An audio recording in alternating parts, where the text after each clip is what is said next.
الحمدللہ رب العالمین والعاقبۃ للمتقین والصلاة والسلام علی سید الرسل وخاتم النبیین اما بعد اعوذ باللہ من الشیطان الرجیم بسم اللہ الرحمن الرحیم لیتفقہوا فی الدین صدق اللہ مولانا العظیم۔ اللہ تبارک و تعالی نے فقاہت، سمجھ ایک نعمت دی ہے۔ جس ایمان والے کو اللہ تعالیٰ کی طرف سے فقاہت یا سمجھ یا دانش مندی یا دانائی مل جائے، فرمایا من یرد اللہ بہ خیرا یفقہہ فی الدین، جس کے بارے میں خیر کا ارادہ کیا جاتا ہے دین کی سمجھ اس کو نصیب فرما دی جاتی ہے۔ آج کے ہمارے اس موضوع پر گفتگو کرنے کا بنیادی مقصد ہمارے ایک محترم اور لوگوں کی نظروں میں معروف عالم دین، جو اپنے آپ کو انجینئر مرزا محمد علی بھی کہتے ہیں، اور مفتی جو کراچی والے مفتی صاحب تھے، ان کے ساتھ مناظرے کے بعد ان کے جذبات کافی ٹھنڈے بھی ہو گئے ہیں، لیکن حالات یہ ہیں کہ یہ بونگیاں چھوڑنے سے باز نہیں آتے۔ تازہ ترین بونگی جو ان کے سامنے آئی اور وہ دوستوں نے میرے ساتھ بھی شیئر کی اور مجھ سے پوچھا کہ آپ اس کے بارے میں کوئی رہنمائی فرما دیجئے، وہ بونگی ان کی یہ ہے کہ امام ابو حنیفہ نے اپنے آخری وقت میں جرابوں پر مسح کرنے والے مسئلے سے رجوع کر لیا تھا، لہٰذا امام ابو حنیفہ نے جب رجوع کر لیا آخری وقت میں، تو باقی حنفی اس بات کا کیوں انتظار کر رہے ہیں کہ جناب وہ وقت آئے آخری اور پھر وہ اسے رجوع کریں گے؟ ان کو چاہیے کہ وہ وقت سے پہلے رجوع کر لیں، تاکہ کم از کم اپنے امام کی طرح موت کے وقت سے رجوع کرنے سے بہتر ہے وقتی رجوع کر لیں۔ اور ان کا یہ مسئلہ بڑا مشہور ہوا، وائرل بھی ہوا لوگوں میں، اور اس میں بنیاد اپنی گفتگو کی انہوں نے ترمذی شریف کی ایک حدیث کو بنایا، جو ترمذی شریف کی حدیث ہے، جو تقریباً ترمذی شریف میں 99 نمبر حدیث ہے، اور اس کے بعد امام ترمذی کا ایک قول ہے، اس کو انہوں نے بنیاد بنایا۔ میں سب سے پہلے اس کا آپ کے سامنے ترجمہ پیش کر دیتا ہوں۔ ما جاء فی المسح علی الجوربین والنعلین، باب اس بارے میں کہ جرابوں اور نعلین پر مسح کرنے کے بارے میں۔ اس کے بعد 99 نمبر حدیث ہے، حدثنا حناد و محمود بن غیلان قالا حدثنا وقیع عن سفیان عن ابی قیس عن حذیل بن شرحبیل عن المغیرۃ بن شعبۃ قال توضأ النبی صلی اللہ علیہ وسلم ومسح علی الجوربین والنعلین، کہ حضور صلی اللہ علیہ وسلم سے امام ترمذی اپنی سند متصل کے ساتھ حضرت مغیرہ بن شعبہ سے یہ روایت کرتے ہیں کہ انہوں نے فرمایا کہ حضور صلی اللہ علیہ وسلم نے وضو کیا، توضأ النبی صلی اللہ علیہ وسلم ومسح علی الجوربین والنعلین، اور مسح کیا آپ نے جرابوں پر اور نالین پر۔ امام ابو عیسیٰ ترمذی فرماتے ہیں کہ ھذا حدیث حسن صحیح، اس حدیث کا حکم انہوں نے بتا دیا کہ یہ حدیث حسن صحیح ہے، اور اہل علم جانتے ہیں کہ امام عیسیٰ امام ترمذی کی اپنی ایک اصطلاح ہے، حسن صحیح یا حسن ضعیف، اس طرح کی اصطلاح یہ خالص امام ترمذی کی اصطلاح ہے۔ آگے امام ترمذی فرماتے ہیں وَهُوَ قَوْلُ غَيْرَ وَاحِدٍ مِّنْ أَهْلِ الْعِلْمِ، اہل علم میں سے ایک سے زیادہ لوگوں کا یہ قول ہے، اور یہی قول سفیان ثوری، ابن مبارک، امام شافعی، امام احمد، اسحاق، وہ سب کا ہے، اور وہ یہ کہتے ہیں کہ یمسح علی الجوربین، مسح کرے گا جرابوں پر، ان لم یکن نعلین، اگرچہ وہ نعلین نہ ہوں، اذا کانا سخینین، جبکہ وہ سخینین ہوں۔ اس کے بعد امام ترمذی فرماتے ہیں وقال وفی الباب عن ابی موسیٰ، اس باب میں ابو موسیٰ سے بھی روایت ہے۔ اس کے بعد امام عیسیٰ ترمذی فرماتے ہیں، اور یہ جو قول اب میں پڑھنے لگا ہوں، جس کا ترجمہ پیش کرنے لگا ہوں، یہ انجینئر صاحب کی ماشاء اللہ وہ مطلب بہت بڑی تحقیق ہے، اور انہی کی زبانی میں اگر کہوں تو یہ ان کے لیے پھکی تیار ہے جو میں آج آپ کے سامنے رکھنے لگا ہوں۔ اور امید کرتا ہوں کہ وہ پھکی استعمال کریں گے بڑے شوق سے، اور ان کے لیے ہاضمہ اچھا ہو جائے گا، چونکہ وہ بھی پھکیاں ہی دیتے ہیں تو میں بھی پھکی اختیار کر کے لایا ہوں۔ پہلے یہ قول سن لیجئے اور پھر اس کا مفہوم سمجھ لیجئے۔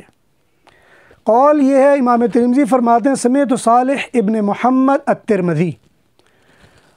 قال سمعت ابا مقاتل السمرقندی، وہ فرماتے ہیں کہ میں نے ابو مقاتل سمرقندی سے سنا، یقول دخلت علی ابی حنیفہ فی مرضہ، وہ کہتے ہیں کہ میں امام ابو حنیفہ پر ان کی موت کے وقت داخل ہوا، الذی مات فیہ، جس مرض میں کہ وہ مر گئے، فدعا بماء فتوضا، پھر انہوں نے پانی منگوایا، اس سے وضو کیا، وعلیہ جوربان، اور ان پر جرابیں تھیں، فمسح علیہما، اور مسح کیا ان دونوں پر، ثم قال، پھر کہا فعلت اليوم شیئا، یہ آج میں نے اس لیے کیا ہے، لم اکن افعلہ، جو آج تک میں نے پہلے کبھی نہیں کیا، مسحت علی الجوربین، مسح کیا میں نے جرابوں پر، وہما غیر منعلین، اس حال میں کہ وہ منعل نہیں ہیں۔ یہ بات ذکر کرنے کے بعد جو حکیم صاحب ہیں پھکیاں دینے والے، انہوں نے نتیجہ یہ نکالا کہ یہ امام ابو حنیفہ کا رجوع ہے اس مسئلے میں، اور وہ ساری زندگی مسح نہیں کرتے رہے، لیکن آخری وقت میں 3 دن پہلے مرنے سے پہلے انہوں نے جرابوں پر مسح کیا،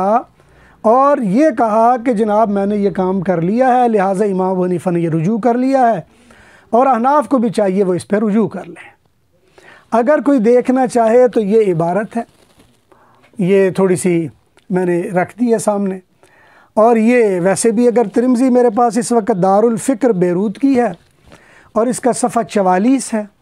اور یہ حدیث 99 کے بعد قال ابو عیسیٰ کے ساتھ ان کا مقولہ ہے۔ اب ذرا مسئلہ سمجھ لیجئے، جرابیں جب کوئی بندہ استعمال کرتا ہے تو عربوں میں ایک تو خفین ہوتے ہیں، اور دوسرا جوربین ہوتی ہیں، اور تیسرا منعلین۔ منعلین ان کو کہا جاتا ہے کہ جس میں یعنی نعل کی صورت میں یعنی جتنا پاؤں ہے اتنا چمڑا ہو اور باقی نہ ہو، منعلین اسے کہا جاتا ہے، نعلین بھی کہا جاتا ہے۔ نعلین بھی اس جوتی کو کہا جاتا ہے جو تقریباً جس کو آج کل ہم ایسے بوٹ کہہ لیتے ہیں جو آدھے پاؤں کو کور کر لیتے ہیں، نعلین عام طور پر اس کو کہہ لیا جاتا ہے۔ اب مسئلہ یہ ہے کہ عند الاحناف صرف ان جرابوں پر یا ان موضوعوں پر مسح کرنا جائز ہے جن کے اندر پانی سرایت نہ کرتا ہو۔ دوسری بات یہ ذہن میں رکھ لیں کہ جوربین یا جرابیں یہ عربی زبان میں کہتے کس کو ہیں؟ اگر آپ عربی زبان میں اس کو سمجھ لیں تو بڑی آسانی ہو جائے گی۔ جیسے آج کل فلیکسیبل قسم کی دھاگے کی جرابیں مل جاتی ہیں، عربوں میں اس کو جراب نہیں کہا جاتا، اس لیے کہ اس زمانے میں ایسی تھیں نہیں۔ عرب جو استعمال کرتے تھے وہ تو چمڑے کی جرابیں استعمال ہوتی تھیں، اور کبھی کبھی چمڑے کی جرابیں ہی وہ اس انداز میں بنا لی جاتی تھیں کہ جو پاؤں کے سائز کے مطابق یا پاؤں کی شیپ کے مطابق ہوں، اس کو خف کہہ لیتے تھے۔ اور اگر کوئی ایسی جرابیں ہوتی تھیں وہ پاؤں کی شیپ کے مطابق نہیں ہوتی تھیں تو ان کو جوربین کہہ لیتے تھے۔ اور وہ جوربین عام طور پر جو سفر میں جب جائیں تو ٹفن کا کام یعنی کھانے کو محفوظ کرنے کے لیے استعمال ہوتی تھی۔ اسی لیے امام یہ جو ابن حمام ہے یا جنہوں نے مقامات حریری، امام حریری ہیں، انہوں نے بھی یہ جملہ لکھا ہے وفی جرابی مزغۃ، اور میری جراب میں میرے کھانے کا سامان پیک ہوا پڑا تھا۔ تو جراب سامان کو، کھانے کے سامان کو پیک کرنے کے لیے ایک چیز استعمال کی جاتی تھی۔ لہٰذا جب جراب ایسی چیز کو کہا جاتا ہے جو پاؤں کی شیپ کی نہیں ہوتی، البتہ ویسے ہی وہ ایک لمبا سا تھیلا ہوتا تھا اور اس میں چیزیں پیک کر لی جاتی تھیں، کھجوریں پیک کر لیں، کھانا کوئی پیک کر لیا، یا بعض اوقات یہ بھی ہوتا تھا کہ بوقت ضرورت اس کو بطور جراب کے یعنی وہ پاؤں پر یا ہاتھوں پر چڑھا بھی لیتے تھے، آستانے کا کام دے دیتی تھی، دستانے کا کام دے دیتی تھی، یا پاؤں پہ جرابوں کا کام دے دیتی تھی۔ اس لیے جوربین یہ مطلب ہے اس معنوں میں استعمال ہوتا ہے، اور جوربین بھی ایسی چیز تھی جو ایئر ٹائٹ ہوتی تھی، جس کے اندر چیز کو پیک کر دیا جائے تو اوپر سے ایئر ٹائٹ ہو جاتی تھی۔ اور پھر حکیم پکی سرکار کو یہ بھی سمجھ نہیں آئی کہ باب کا ترجمہ دیکھ لیتے۔ امام ترمذی کہہ رہے ہیں ما جاء فی المسح علی الجوربین والنعلین، کہ یہ باب اس بارے میں ہے کہ جرابوں اور نالین پر مسح کرنے کے بارے میں ہے۔ اب دو الگ الگ چیزیں ہیں، جراب اور چیز ہے، نال اور چیز ہے۔ پھر حدیث جو انہوں نے ذکر کی اس ضمن میں مغیرہ بن شعبہ رضی اللہ تعالیٰ عنہ سے توضأ النبی صلی اللہ علیہ وسلم، حضور نے وضو کیا، ومسح علی الجوربین والنعلین، حضور نے مسح کیا جرابوں پر اور نالین پر۔ اب یہ دو الگ الگ چیزیں ہیں، ترجمۃ الباب کچھ اور کہہ رہا ہے اور جو حدیث ہے وہ کچھ اور کہہ رہی ہے۔ ترجمۃ الباب میں یہ ہے کہ فی المسح علی الجوربین والنعلین، جرابوں اور نالین پر مسح کرنا، اور حدیث میں یہ کہا جا رہا ہے کہ حضور نے مسح کیا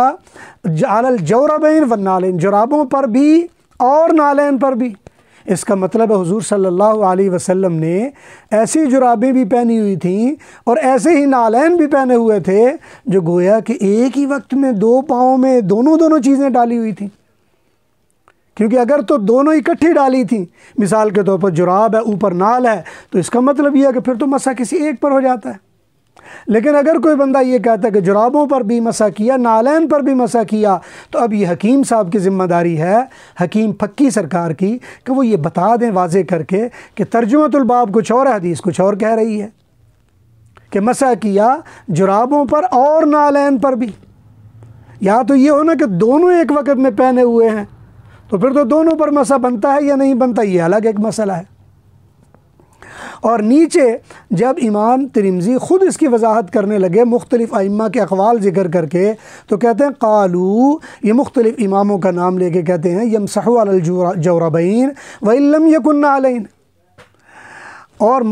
جرابوں پر مسح کیا اس وقت جب کہ وہ نالین نہ ہو۔ یہ حدیث سے بھی بالکل ہٹ کے بات آ گئی ہے، یہ تیسرا پہلو آ گیا ہے۔ جو ترجمۃ الباب ہے وہ کہہ رہا ہے علی الجوربین والنعلین، مسح کیا جرابوں اور نالین پر۔ اب ہونا چاہیے تھا جوربین کی حدیث الگ ہوتی، نالین کی الگ ہوتی۔ نیچے آ گیا حضور نے وضو کیا اور مسح کیا جرابوں پر اور نالین پر، اس کا مطلب ہے کہ معاذ اللہ دو جرابیں الگ ہونی چاہیے، دو نالین الگ ہونی چاہیے، تبھی تو جا کے مسح بنتا ہے۔ یا اگر دونوں کو بھی اکٹھا کیا جا رہا ہو کہ مسح کیا آپ نے جرابوں پر بھی اور نالین پر بھی، تو یہ تو اب ذمہ داری ان کی بنتی ہے کہ بھئی اس سے کیا نتیجہ نکال رہے ہیں۔ اور جب امام ترمذی نے اپنا اس حدیث کے بارے میں فہم بتایا تو انہوں نے کہا یمسح علی الجوربین ان لم یکن نعلین، یعنی ان جرابوں پر مسح جائز ہے جو نعلین نہ ہوں،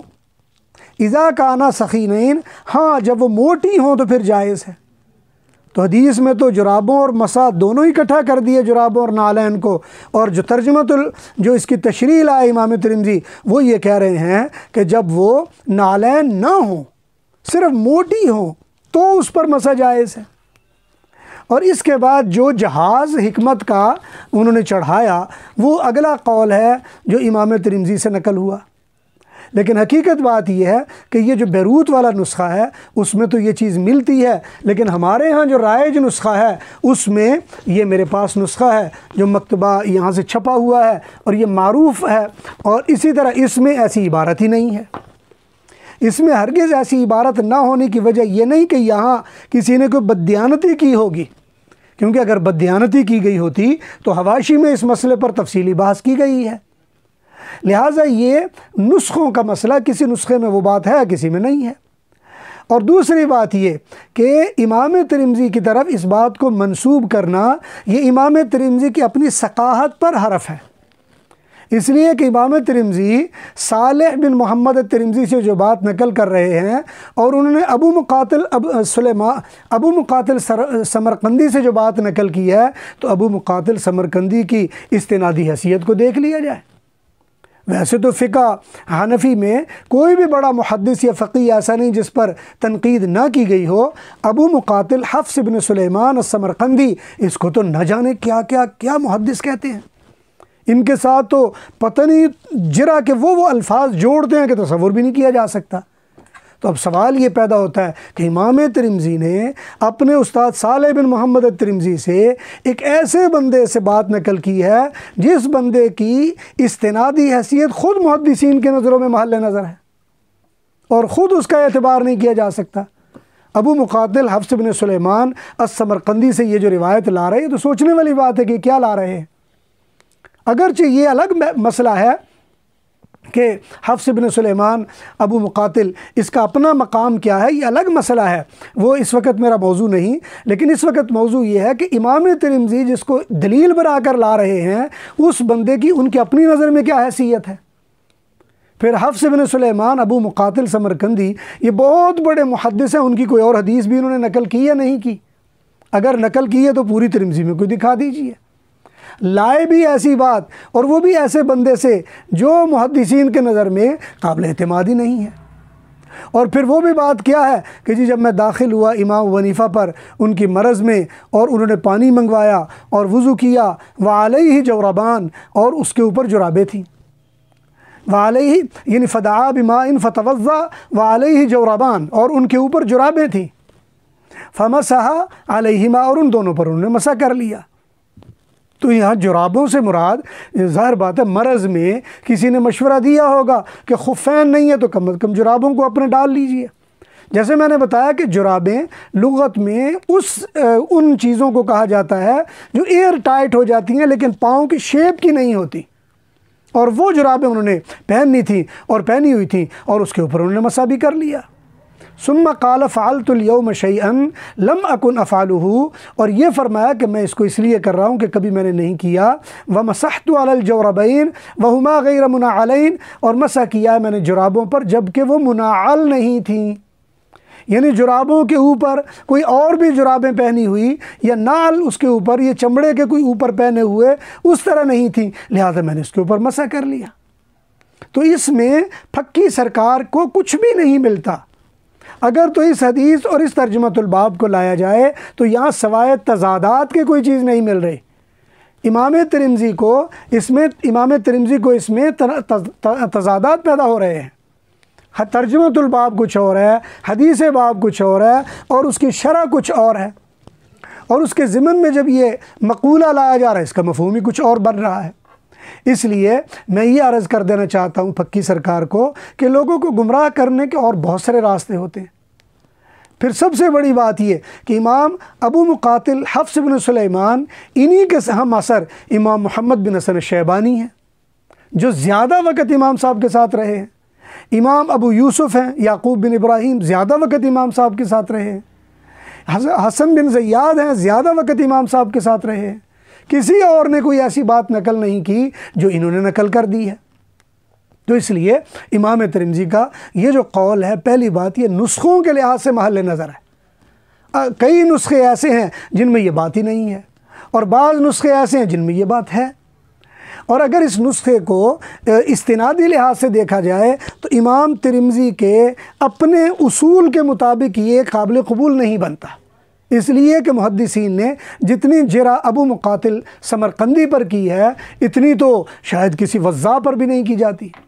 لہذا اس کا اعتبار بھی نہیں بنتا ہے۔ لہٰذا معاملہ یہ ہے کہ ہماری نظر میں اگر کوئی جرابوں پر مسح کرنا چاہتا ہے تو جرابیں ایسی ہوں جو سخینین ہوں، اور سخین کا مطلب یہ ہوتا ہے کہ جس میں پانی آر پار نہ ہو جائے۔ سخینین وہ ہوتی ہے جو پاؤں کے اوپر خود بخود قائم رہے، اس کو باندھنا نہ پڑے۔ سخینین وہ ہوتی ہے جو چلیں بھی اور پھٹے نہیں اس سے، اور اس کے بارے میں فقہاء نے تصریح کی ہے اور جو شرائط بیان کی ہیں وہ واضح ہیں۔ اگر کسی جراب میں وہ والی شرائط پائی جائیں تو وہ قابل قبول ہے، اگر وہ شرائط نہ پائی جائیں تو قابل قبول نہیں۔ اس لیے آج جو جرابیں عام طور پر ہم استعمال کرتے ہیں یہ جرابیں اصل میں وہ جرابیں نہیں جو اس زمانے میں تھیں۔ آج کی جرابیں یہ اردو والی جرابیں ہیں، اور جس کو اردو میں جراب کہا جاتا ہے یہ اردو والی جراب ہے، یہ مسح کے قابل نہیں ہے۔ اگر کسی پر گیلے ہاتھ سے آپ انگلی پھیرتے ہیں اور پانی اندر چلا جاتا ہے تو مسح کا مقصد تو یہ ہے کہ پانی پاؤں کو ٹچ نہ کرے، اور اگر آپ کے مسح سے ہی پاؤں تک پانی پہنچ جاتا ہے تو مسح کس اعتبار کا رہ گیا، یا مسح کی اہمیت کیا باقی بچ جاتی ہے۔ لہٰذا جو اصل مقصد شریعت کا ہے موضوع پر مسح کرنے کا جو دیا وہ یہ کہ پاؤں گیلے نہ ہو جائیں، پاؤں تک پانی نہ پہنچے، یا پاؤں کو پانی سے بچانا مقصود ہے، اور جب پاؤں کو پانی سے بچانا مقصود ہے، یا یہ چاہتے ہیں کہ پاؤں تک پانی نہ پہنچے، اور ایسی کوئی جراب جس سے ویسے ہی پانی میں پانی پہنچ جائے گا تو اس کا کیا اعتبار باقی بچ جائے گا؟ تو اس لیے لوگوں کو گمراہ کرنے کے بجائے اور ان کی عبادات کو خراب کرنے کے بجائے لوگوں کو اس بات پر آمادہ کرنا چاہیے کہ وہ اپنے آپ کو یہ تھوڑا سا محنت کر لیں، تھوڑا سا اللہ کی رضا جوئی کے لیے اپنے اندر مشقت پیدا کر لیں، اللہ تعالیٰ کے اوامر اور تعلیمات کے مطابق عمل کر لیں۔ اللہ تعالیٰ ہمیں اور جو بھی سننے پڑھنے والے ان کو رہنمائی اور ہدایت نصیب فرما دے، اور صحیح معنوں میں نبی علیہ الصلاۃ والسلام کے اقوال سے وہ باتیں سمجھ کر عمل میں لانے کی توفیق نصیب فرما دے جو ہماری دنیا اور آخرت اور عقبہ کو سنوارنے کا ذریعہ بنائے۔ وآخر دعوانا ان الحمد للہ رب العالمین۔